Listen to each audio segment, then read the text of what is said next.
Welcome to the guide, Exile. This is going to be somewhat of a special format build guide. Due to the minimal time that I have around working, streaming, and league launch activities, I generally never have time to produce a proper league start build or compilation.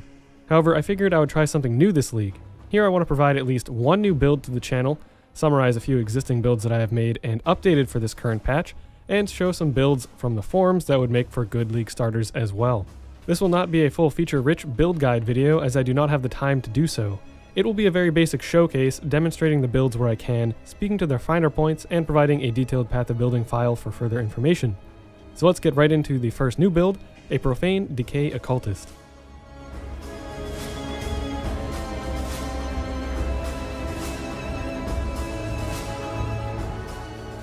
This was a build that I had originally created a few months ago to casually go through the mapping process for the Atlas guide. The goal was to pair the Grey Spire staff, which grants global increased damage and maximum resistance, along with minion damage, chaos damage, and curses to scale the Occultist, Profane Bloom, and Decay as far as we can. Along with new updates to the Occultist and chaos damage over time nodes, it has seen quite a nice bump in damage as well. This build is quite easy to level, excels at fast mapping, and does very well with early boss encounters. It certainly isn't an endgame boss killer, but many people wanted a guide on this build, so I figured it would fit here great as it can be built from no gear. The build is completely capable of starting on just rare items and moving into uniques, as I have showcased on it, and the Grey Spire is not a required item, but is an excellent item once you can get it. So our goal with this build is to apply Decay to enemies via Blade Vortex as we run by them, such that they die in a short enough time to still be cursed by our Blasphemy Curse auras, and subsequently have a chance to explode via Profane Bloom, dealing large amounts of chaos damage. This explosion can then chain, causing whole packs of enemies to pop from one explosion. So it will be Decay, Blight, and Profane Bloom that are dealing all of our damage, not Blade Vortex. We choose Blade Vortex as an applicator since it can be casted and left automated to apply Decay while we phase run through enemies. Since Decay can only be applied once, we only really need to have one stack of Blade Vortex and then extend its length as long as possible so that we do not have to cast it as often. So we will be scaling skill effect duration, which will also help Decay's total damage as well as the hinder from Blight. All of the synergies.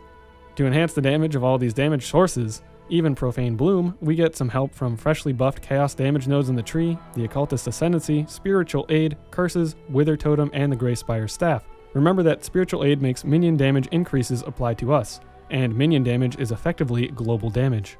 Since we are Occultists, we can easily get Chaos Inoculation for a sizable HP pool, even with minimal gear. We also have great sustain in maps with Vile Bastion. When leveling and even in mapping, you can go with a hybrid variant, but I highly recommend switching to CI as soon as you can. Now for the playstyle of the build. In general, you are going to be wanting to cast 1 or 2 Blade Vortexes, press Phase Run, roll your flasks, and run through all of the enemies. Most all of the enemies should whittle down and explode, causing whole packs of enemies to just disappear into a purple haze. For more difficult enemies, you can apply a quick hinder to them via Blight, causing them to take increased damage so long as you have the Spreading Rot Jewels placed in your tree. If they are a bit tougher, you can hold the Blight. A nice trick while mapping is to weapon swap to a Dancing Dervish, get a few kills, and then swap back to your main hand, the Grey Spire. This will trigger the Rampage counter from the Dancing Dervish to start, and provide you more speed and damage as you kill more monsters even with your regular weapon equipped.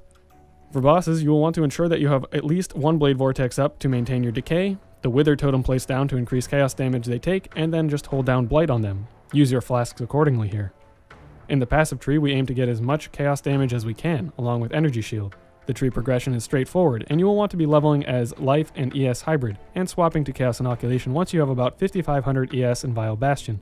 As always, I have provided leveling trees within the Path of Building file. The Ascendancy order that we take is Profane Bloom, Wicked Ward, Vile Bastion, and Void Beacon. You will want to be killing all of the bandits. As for Pantheons, you can choose whichever ones you would like. I will not be listing all of the skill gems and supports on screen as per usual, but I will be going through the links within the Path of Building. I have included skill links for endgame gear and budget gear as separated by the denotations. Here I'll just speak to the endgame selections, and since we are effectively socket starved, there won't be too many to mention. As we spoke about previously, we are using Blade Vortex in the chest to apply Decay and supporting Decay with Chaos and Damage over Time supports. In the boots we have Phase Run and Wither Totem so that we can link them to an increased duration. In the helmet we place Despair, Temporal Chains, and Discipline. Since we are going to be using Heretic's Veil, the curses will automatically be supported by Blasphemy, and this leaves an open socket to toss in an Enlighten if we want more mana space later on.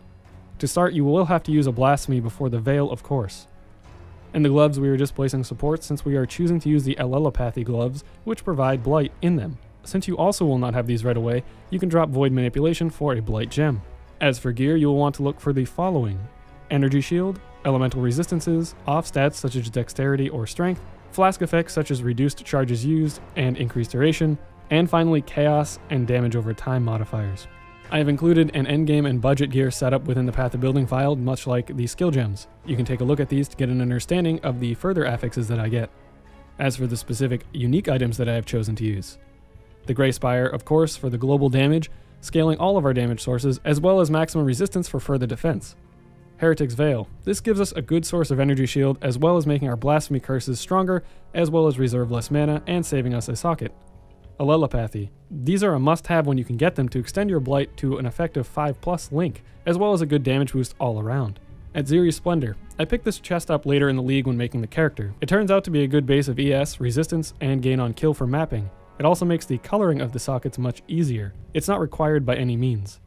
Abated Breath. Since we had resistances covered on all the rest of the gear that I had, this belt gives a solid amount of ES as well as generic damage, a win-win. For flasks, you'll definitely want a Quicksilver and Silver Flask to improve your running speeds. A Sulfur Flask is great for damage and recovery. Basalt Flasks for some mitigation, and finally a unique Witchfire Brew is an excellent choice for damage over time and blind. This can of course be replaced by a regular Stibnite until you get it. For jewels, you'll want to get 2 Spreading Rots to enhance your Blight's Hinder and to make enemies take 50% increased chaos damage in total. This is a massive buff to all the damage that you deal. For rare jewels, you will want to look for maximum energy shield, chaos damage, damage over time, increased damage, and minions deal increased damage. Abyss jewels aren't so great in this build aside from onslaught on kill or conditional effects. Check the Path of Building file for further information on gear, skill gems, and for leveling tips.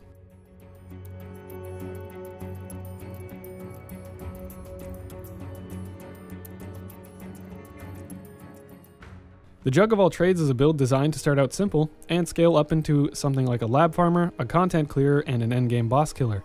It is a very malleable, critical strike-based juggernaut that can make use of any melee skill that utilizes a sword. I started 3.4 Delve League with this and had great success. Unfortunately, this build saw a minor nerf in the latest patch notes, no longer being able to use stat sticks such as the Nebulock. This is what you'll see across the board with almost all dual-wielding melee builds, especially those that use stat sticks. With the 3.5 patch, skills used while dual-wielding will now always alternate hands and require that both weapons work with the skill. This means that you will need 2 viable weapons to deal damage, and both will count for the damage. Luckily, this does not completely kill the build, and it can work just fine slotting in a second On's Might, only dropping about 20% of the damage you had prior. And you don't even need a pacifism, as a regular rare jewel will provide more damage. This still leaves the Jug of All Trades in a very good spot, and a great build to run as a league starter. Unfortunately, due to time constraints and the loss of gear on this character, I am not able to get footage of the 2 On's Mights on this exact character. However, the footage seen here will operate just the same with 2 On's Mights. As for leveling this build and all dual-wielding builds now, you will have to be upgrading both main hand and offhand weapons. This can be a bit more difficult in the beginning acts as you do not have much currency or resources, but after you have a decent amount of currency, performing the physical weapon vendor recipe every few levels is quite easy. For more information on this build and how to level it, including appropriate recipes, check out the full guide linked via the card and in the description.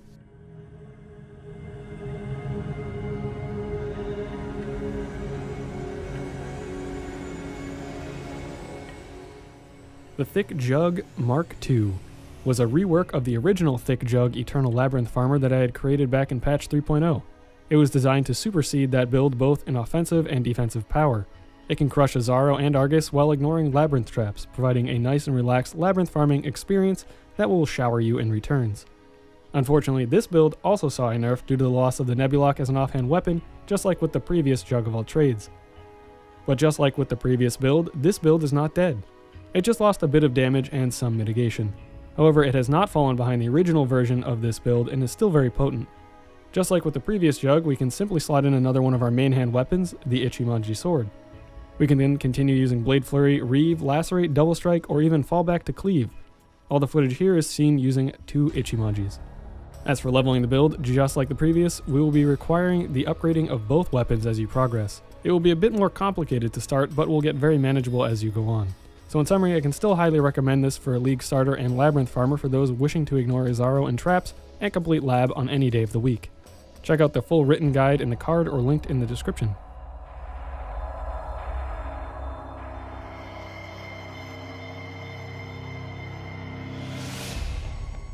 This is a build that caught much more attention than I had realized, and many people are wondering if it would still make a great League starter and or work in the new patch. Now that the patch notes are out, I would have to say yes, as there were no major changes to the build. This Necromancer build is based around the Soulwrest staff that summons phantasms whenever you consume a corpse.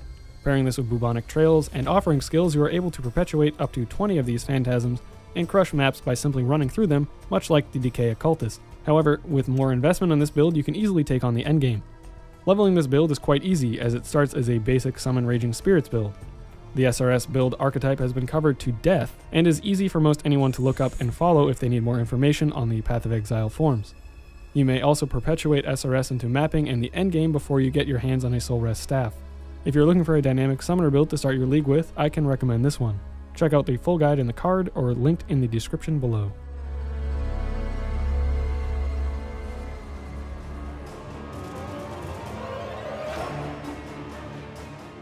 Here I will provide some staple starter builds from the forums that have been working extremely well the past few leagues on a minimal budget. All the credit for these builds go to the respective build owners, and their names will be shown accordingly.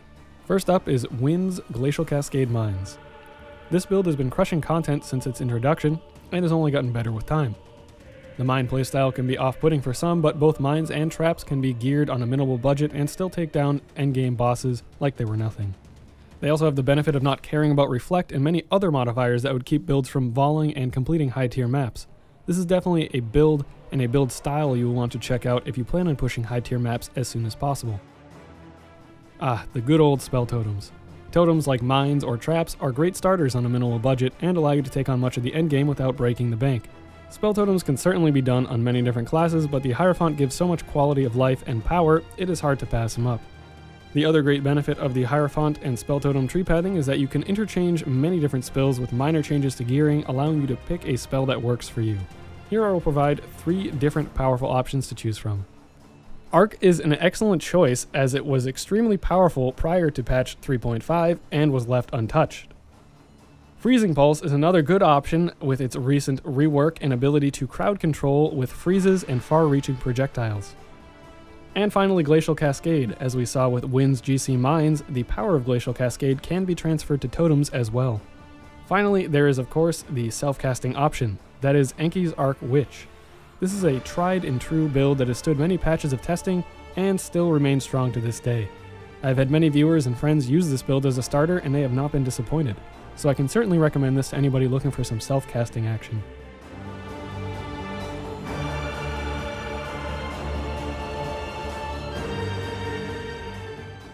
Good lord, that was a lot of information and work crammed into such a small amount of time. I hope I was able to clue you guys into some builds that you hadn't seen yet, or provide you some confirmation of builds that still work. League starts are always mayhem, and finding the right build is tough. If you didn't see something that you liked here, be sure to check out other streamers and YouTube content creators for further options. As always, thanks for watching, and I'll see you in Betrayal Exile.